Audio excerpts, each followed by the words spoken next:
Hey everyone, I've had a lot of requests to show off some more mods, but I just haven't really seen anything that's piqued my interest over the last little while. One thing that was actually sent to me was a mod called Troy Reborn by Longpig. The mod is fairly simple, it just adds one new faction to the game, Troy, and changes the game to 4 turns per year. I was also speaking to Andreas and he sent me a new style of visual map he developed, fitting for a Greek faction, so I thought I'd give that a go at the same time. I'm not really sure why, but I ended up playing as Troy for about 10 hours and really got engrossed in the campaign. This isn't the Troy of 3000 BC, but this, like the title suggests, is Troy Reborn, which is basically a nice way of saying it's just a new Greek faction with a cool name and some cool units. So what does Troy offer you? Well, Troy falls under the category of the Greek states, and as a faction it offers you classical heritage, which is a +2 cultural conversion, and fierce independence, a +10% melee defense bonus to all your troops when you're in your own territory. They have no negative traits, which in itself is a bonus. They start out with the city of Troia, located in the southwest of Turkey. Troy apparently was situated in the northwest of Turkey near the isthmus, so I'm not sure why Longpig felt the need to put them down where they are. Their victory conditions are a bit bizarre, asking you to conquer as far west as Britannia and as far east as Armenia, while also conquering Africa. I don't mind the Africa one so much, but asking to go all the way to Britannia I just think doesn't really seem fitting in with the essence of Troy. I think they should be more focused on the Aegean areas and then look to expanding east. That all being said, during my campaign the victory conditions won't show up, so I'm not sure if the campaign can even actually be finished.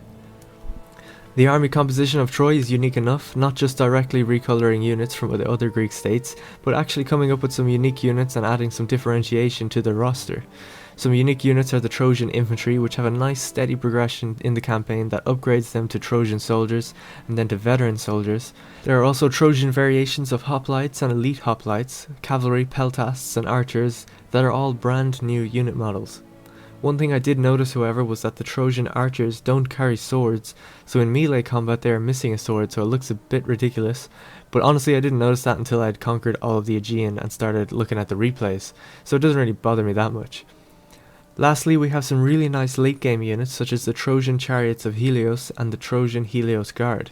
As well as that, there are some standard Greek units such as artillery, Tarentine cavalry, thorax swordsmen and pikemen, and some more. Something quite disappointing was that the Trojans don't really look anything like they did in the 2004 film.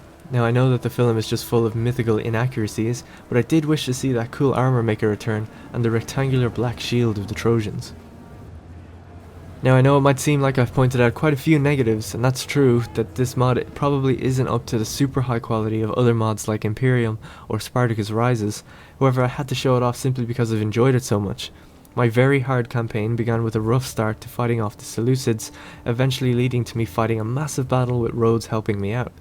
Afterwards, Rhodes became my client state and I rapidly expanded east. Meanwhile, Athens waged war on me, and when I landed on their shores they destroyed my army in a valiant defeat, then sued for peace. Once they came under threat from the Odrysian kingdom, they looked to me to help and we became military allies, granting each other military access. They then paid me to go to war with the Odrysian kingdom, and I also allied with Sparta and Knossos, forming a sort of Greek pact of steel. Athens had lost their capital and were reduced to a tiny army when I arrived, but I helped them reclaim their town and eventually destroyed all of the Odrysian kingdom, pushing all the way up to the Black Sea. Lastly, over in the east I negotiated peace with the Seleucids for a large sum of money and allied with Egypt for about 8,000 gold. I'm currently at war with nobody and trade is prospering in the Aegean, and it's been one of the most enjoyable playthroughs I've ever had. The only annoying thing is I can't seem to get Athens or Sparta to be my client state. I've even offered them 35,000 each and it's still nothing. So yeah, the campaign has just really been enjoyable. The Trojans have really strong sword infantry and the 4 turns per year makes agents and generals worthwhile. Also, Andreas' Greek map looks insanely good. Super clean and just less cluttered than before. If you, like me, love the Greek factions but have become a bit bored of them, you should definitely check out this mod and maybe put a few other ones on top of it to add a bit more variety. Anyway guys, that's all for me. Don't forget to check the description to see where you can actually download the mod yourself, and I'll see you in the next one.